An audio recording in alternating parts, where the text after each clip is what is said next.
Hello everyone, we have a game with the black pieces against Sugar Waby, rated 908. He plays 1d4. We've gotten more d4s than I expect at the low ratings, but that's okay. We play knight f6 just as a flexible developing move. That way he doesn't know exactly what I'm going to do with my pawns. He plays knight out. Maybe he's going to play Jabava London. See? Maybe he's threatening to push in the center, so let's stop that with the d5 controlling the center move. So not a Jabava London. He plays knight to f3. It makes a lot of sense. So we also want to keep developing, and we want to try to get our second pawn in the center. e5 looks like it's not going to happen, so it looks like we'll play for c5. That means we're going to want our pawn on e6, but we don't want to necessarily block our bishop. So let's develop our bishop first, and then we can play e6, and then we can play c5. And try to get a better center than white. So white says, you know what, I'm going to beat you to the punch. 2 pawns immediately. The downside, it hangs a pawn. The upside develops the bishop. But it's a bigger downside than up, and we're going to take this free pawn. We could take it however we like. I'm going to take it with the bishop. I am not attached to this bishop. He can take it if he wants, because when I recapture, it will displace his knight. He doesn't capture. He throws his knight into the center of the board. Maybe he wants to kick my bishop with pawns, something like that. Now one idea is to kick my bishop so that when it goes here, you can continue kicking it, and when I create space for it, you then take it with the knight, ruining my pawn structure in a pretty bad way. So we don't want to let that happen. And we won't. So you could play something like h6, so that if he kicks it, you have a cubby hole and none of that matters. So let's do that. It also restricts his bishop from coming to g5. So now he can never harass the bishop, it just doesn't matter. So he gives us this check, but you should know exactly how we feel about these checks and what our response is.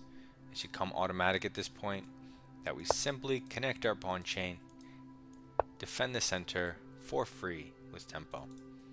He retreats the bishop, but this is a terrible location and it has no prospects. So we want to continue developing. Let's develop this bishop by playing e6. Now it's open. He kicks our bishop with f3, but this isn't a serious threat, as now we can move it out of this location and he no longer has the possibility of trading it, which maybe he should have taken it. So now we just have a really strong bishop and he has a really terrible bishop. We're up a pawn, so we're just winning. And it may not look like it, but he goes bishop f4, which covers a lot of the dark squares, which I have some holes, so I need to watch out. Not that he's threatening anything, but I'm just saying. You have moves which immediately hunt the bishop, which are interesting, as he has no real place for it, other than he has to go back. But I think we should just continue with regular development. Bring out our knight towards the center. Standard move.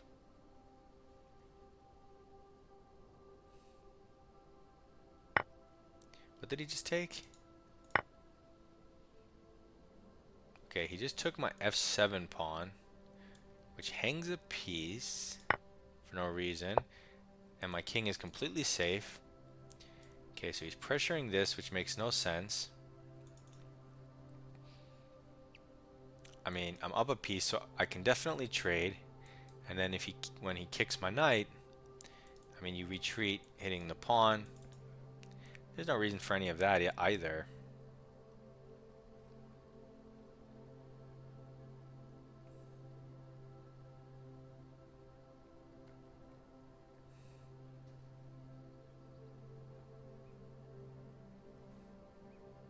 I'm going to develop my bishop somewhere.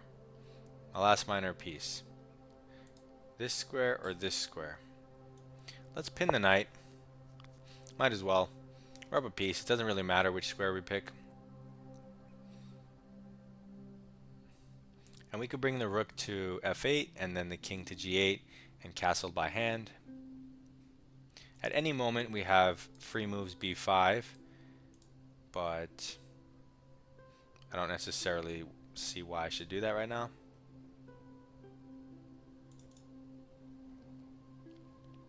And we can trade at any moment because we're up a piece.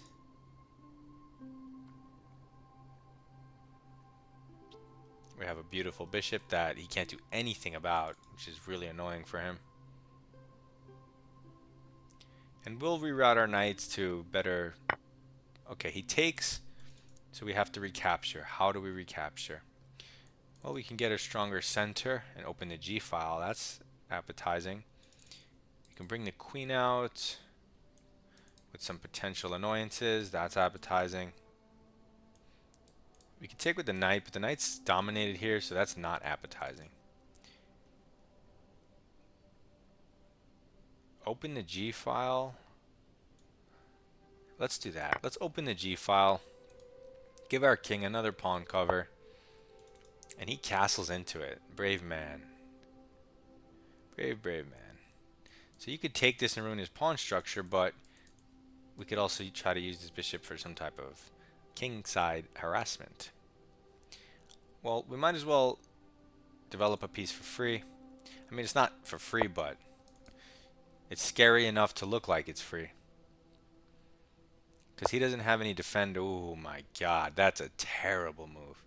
Okay, so I want you guys to have that feeling. Like, this has to be a terrible move. He just gave me a hook.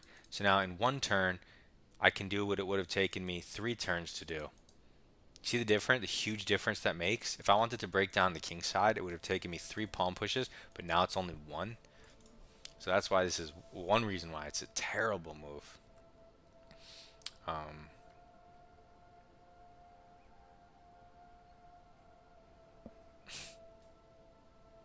Okay, how do I get my queen in on this? Now I'm regretting putting my pawn here. I should have put my queen there. It's okay, I'll just go this way. I guess he can push to try to stop me, and then... I mean, I'll just break down his thing.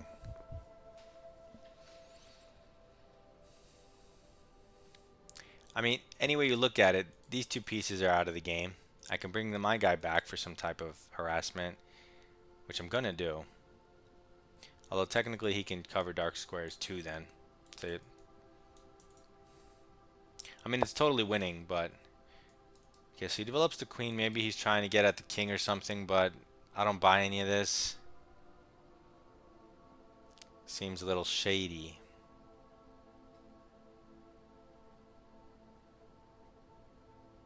I mean, you have improving moves like this that come with threats. You have moves like c5, but this looks more effective, faster. It also blockades f4, which is a huge bonus. And now when you put the bishop here, the queen's in front, so it comes with mating potential. Despite how you may think about my king, it's completely safe. We always still have these pawn thrusts. We always have c5 ideas. So he moves his queen here, which still keeps it in a pin, right? It doesn't actually resolve the pin. And most importantly, hangs the central pawn with check, which is not something you want to collapse. Because now our center is just completely and utterly dominating without a pawn contesting the dark squares like that. So this is a check. And now he blocks with his queen. I mean, queen trades are obviously good for us. But so are kingside attacks. Also, he kind of aligned this in the worst way possible so that we can fork him. So let's move our queen to back where it came from with for free. Why is it for free? Because it threatens bishop c5. The piece that's moving doesn't have to create the threat for it to be a free move. I can move the queen and that threatens the bishop. The queen is in the way of that. Okay, so he moves the knight, which kind of hits the queen, but no big deal. So we just have to move it again. Like I said, no big deal. I mean, let's just put it in a cubby hole, although,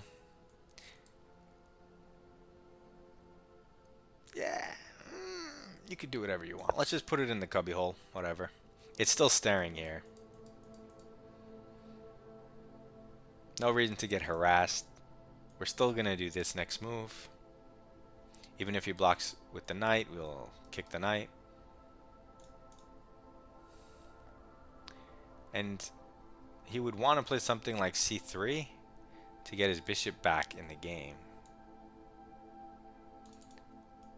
So c3, queen here, knight here, pawn here. Now his knight's hanging. Wherever he moves it, the queen would hang. With check.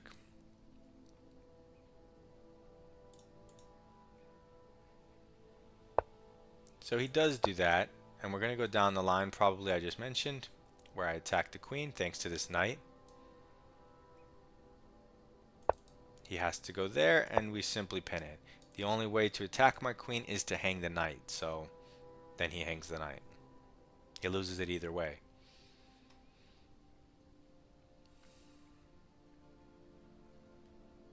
And you can see how my king on f7 is really nicely placed, actually. I mean, he has this pressure on the f-file, but it's imaginary because he has his own pawn in the way. What did he take? So he sacrifices a different piece that has nothing to do with the tactics at hand, which doesn't help his situation, leaves him in the exact same situation, only now he's going to be down 3 pieces instead of 2. Because now his knight's still hanging, so that made no sense.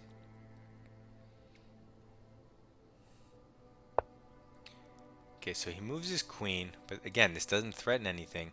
The f-file is not actually open, so even though it looks like the king is in the line of fire, he has an f-pawn here, so it's not. And it's defended right now, so that's not a threat. He's threatening the h-pawn, but at the cost of what? His knight? Plus this follow-up check. Please take my h-pawn. Right? That's the mindset you should have. Now once he takes the h-pawn, the bishop is loose. So there's that. He moves the king so that this doesn't come with check. But now we don't have to do that move right away. We can bring our queen back to its golden square. f4 is the golden square for a piece of ours. Blockading this. We don't want him to push and open the f-file towards our king. We want this to just stop everything, cut everything. With a piece here, it's a knight, a bishop, it doesn't even matter, a rook. It just puts the exact bind you want on the position. A queen is actually perfect because it happens to defend everything he's attacking, but like let's say the queens are traded, any piece here is just going to dominate.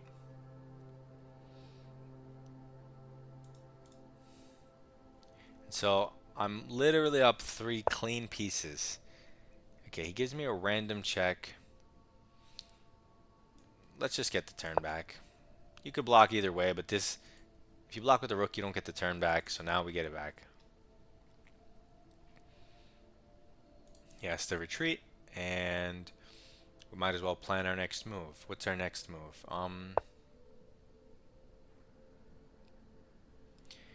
Well, let's break this all down. You could have moved your knight in.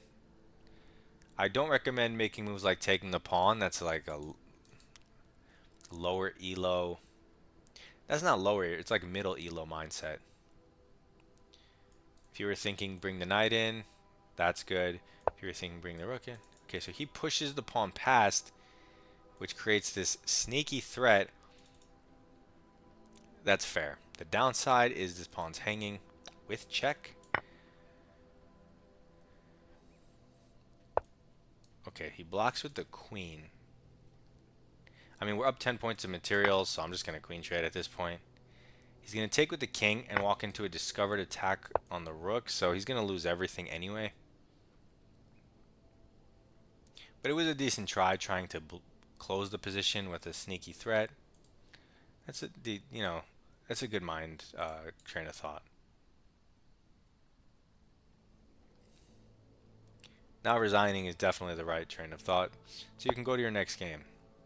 Okay, so now he moves here. So now we're going to take the pawn, but only because it comes by opening the bishop with check. It's free. He's still going to lose the rook. And it comes with, because it comes with check, it's actually threatening pawn takes b2. Or maybe even pawn c2, just some lines. So super dangerous. And the rook's cutting off the king and the two bishops. So now he's forced to tuck himself in here. And then what happens if I bring the other rook instead of grabbing material? You see? And there you go. So now we take the pawn because it's a different mindset. So let's go through the game. So he brings the knight out. This is the second time we've been baited into thinking it's the Jobava London, but they don't bring the bishop out. So now we just develop a piece towards the center. And then we take free stuff. You could take either way. Usually you take with the knight or the pawn, not the bishop, but bishop's playable too. Black's still slightly better. And then again, you don't need to make a move like this. I just decided to throw it in. You could immediately challenge the knight and play for something like c5. He gives us this check, which of course is bad because of c6, free move. And then development and center. I'm just curious, are they saying that's a mistake because they want me to retreat the bishop? Oh. Wait, what? How long was that hanging? He gives me a check, I block. Oh my god. This pawn is hanging. I'm so bad. Okay, so yeah, I just missed that. Whoops. I mean, I don't even like it as like obviously I would take it if I see it again, but I don't even like it as much as you'd think. Because after the rook comes here and has pressure on this pawn, now all of a sudden I can't move my dark square bishop out. But yeah, I still would take it, probably. So whoops. He hits my bishop, so forced move. It's -3. Then we develop a piece towards the center. And then he just sacks a piece, it's -5. And then we develop controlling the center, but controlling the knight. Force move, we have to recapture somehow. It's -6. We develop, aim directly at the king. And then we develop, aim directly at the king. We improve a piece and prophylaxis because we don't want him to play f4 and cut our queen out of this diagonal.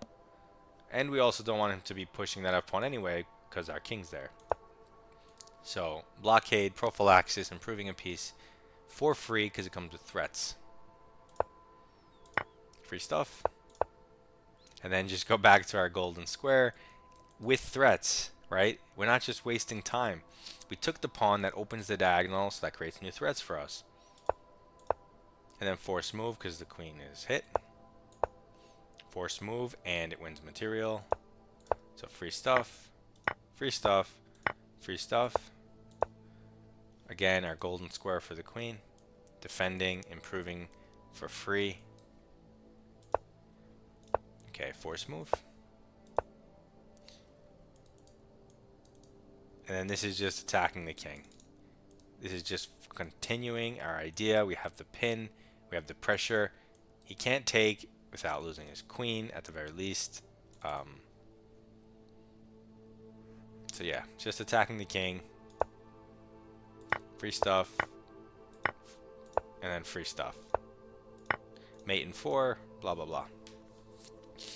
So that was that game. Cool caro-kann, cool Chigorin, I guess. But I mean, it's not challenging, especially when they just hang their knight for no reason. Like, at least try to play a game. You know, it might have been a game if you didn't just throw a piece at me for no reason. But we'll get there. We're almost there. We're at like, I don't know, over 900 now, so soon enough. Um, we're almost out of the way with these games. I'll see you in the next one. Good luck in your chess.